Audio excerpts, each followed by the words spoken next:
వివేక హత్య కేసులో నిందితుల బెయిల్ రద్దుపై జోక్యం చేసుకోబోము అని సుప్రీంకోర్టు తేల్చి చెప్పింది. ఈ కేసులో తదుపరి దర్యాప్తు అంశంపై ట్రయల్ కోర్టును ఆశ్రయించాలి అని సుప్రీంకోర్టు సూచించింది.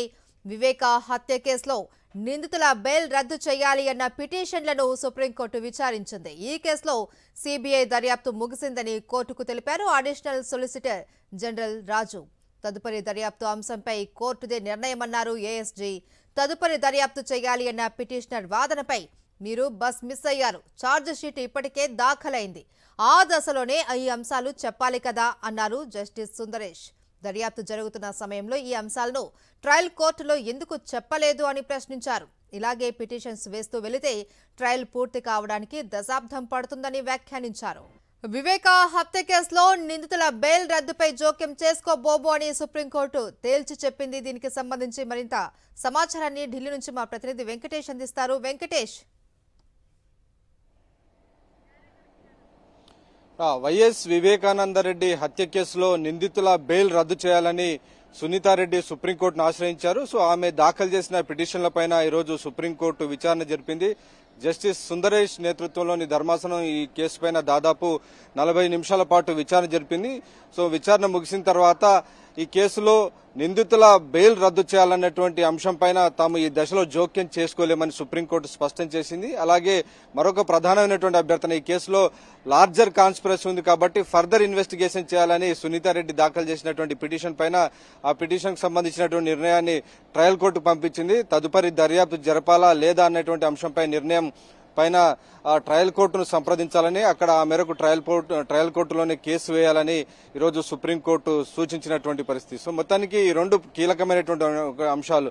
ఒకటి, సుప్రీంకోర్టులో ఈరోజు వైఎస్ వివేకానందరెడ్డి హత్య కేసుకు సంబంధించినటువంటి నిందితుల బెయిల్ రద్దు చేయాలనేటువంటి అంశాన్ని పైన తాము ఈ దశలో ఎట్టి పరిస్థితిలో కూడా జోక్యం చేసుకునేటువంటి పరిస్థితి లేదు ప్రస్తుతం ఉన్నటువంటి దశలో అని సుప్రీంకోర్టు స్పష్టం చేసింది. అలాగే ఈ కేసులో లార్జర్ కాన్స్పిరసీ ఉందని పదే పదే సునీతారెడ్డి తరపున న్యాయవాది సిద్ధార్థ లూత్రా సుప్రీంకోర్టుకు చెప్పేటువంటి ప్రయత్నం చేసినటువంటి సమయంలో మీరు ట్రయల్ కోర్టులో ఈ అంశాలన్నీ ఎందుకు చెప్పలేదు? దాదాపు 2-3 సంవత్సరాల పాటు దీనికి సంబంధించినటువంటి దర్యాప్తు సిబిఐ కొనసాగించింది.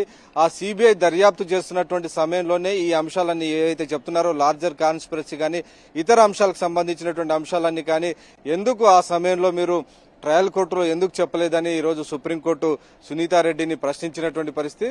సో ఇలాగే మీరు పదే పదే అనేక కేసులు వేసుకుంటూ పోతే ఈ కేసుకు సంబంధించినటువంటి విచారణ ముగిసేందుకు దశాబ్ద కాలానికి పైగా పట్టేటువంటి అవకాశం ఉందనేటువంటి కొంత అసహనాన్ని సుప్రీంకోర్టు వ్యక్తం చేసినటువంటి పరిస్థితి. సో తదుపరి దర్యాప్తు జరపాలి, ఫర్దర్ ఇన్వెస్టిగేషన్ జరపాలని పదే పదే కోరినప్పటికీ ఇప్పటికే మీరు బస్ మిస్ అయ్యారు, ఇప్పటికే ఇది లేట్ అయిపోయింది, చాలా ఆలస్యమైంది. ఎందుకంటే ఆల్రెడీ కేసులో ఛార్జ్ షీట్ అభియోగ పత్రం పూర్తి చేసింది సిబిఐ. సో కాబట్టి ఈ కేసులో ఇప్పటికే ఛార్జ్ షీట్ దాఖలైన తర్వాత మళ్లీ ఫర్దర్ ఇన్వెస్టిగేషన్ అంటే ఎలా అని సుప్రీంకోర్టు ఈరోజు కొంత అసహనం వ్యక్తం చేసి ఈ అంశంపైన ఎలాంటి ఆర్డర్ కూడా ఇచ్చేందుకు సుముఖత చూపలేదు. దాంతో ఈ కేసుపై తదుపరి దర్యాప్తు చేయాలా లేదన్న అంశంపైన సిబిఐ కూడా తన యొక్క నిర్ణయాన్ని ఈరోజు స్పష్టం చేసింది. సిబిఐ ఈ కేసులో ఇప్పటికే దర్యాప్తు మేము పూర్తి చేశాము, దాదాపు 3-4 సంవత్సరాల పాటు సిబిఐ ఈ కేసులో దర్యాప్తు జరిపింది. అలాగే దానికి సంబంధించినటువంటి ఛార్జ్ షీట్ కూడా దాఖలు చేసింది.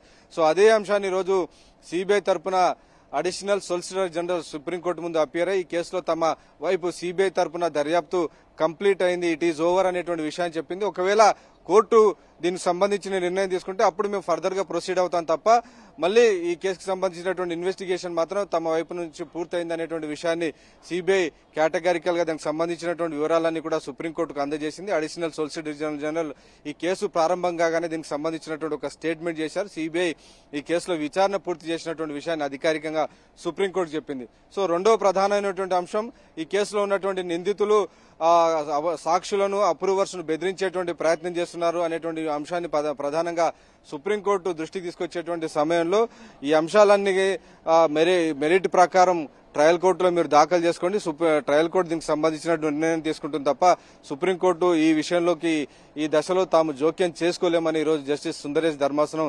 క్లియర్ కట్ గా ఈరోజు స్పష్టమైనటువంటి ఒక తీర్పు ప్రకటించి స్పష్టమైనటువంటి ఉత్తర్వులు ఇచ్చింది. Right, thank you Venkatesh.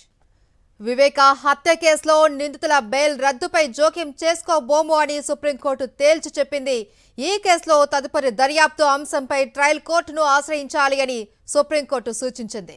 Viveka హత్య కేసులో నిందితుల బెయిల్ రద్దు చేయాలి అన్న పిటిషన్లను సుప్రీంకోర్టు విచారించింది. ఇక ఈ కేసులో సిబిఐ దర్యాప్తు ముగిసిందని కోర్టుకు తెలిపారు అడిషనల్ సొలిసిటర్ జనరల్ రాజు.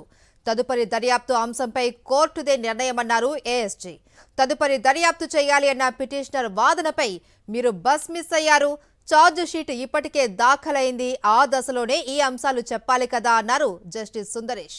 దర్యాప్తు జరుగుతున్న సమయంలో ఈ అంశాలను ట్రయల్ కోర్టులో ఎందుకు చెప్పలేదు అన్నారు. ఇలాగే పిటిషన్స్ వేస్తూ వెళితే ట్రయల్ పూర్తి కావడానికి దశాబ్దం పడుతుందని వ్యాఖ్యానించారు.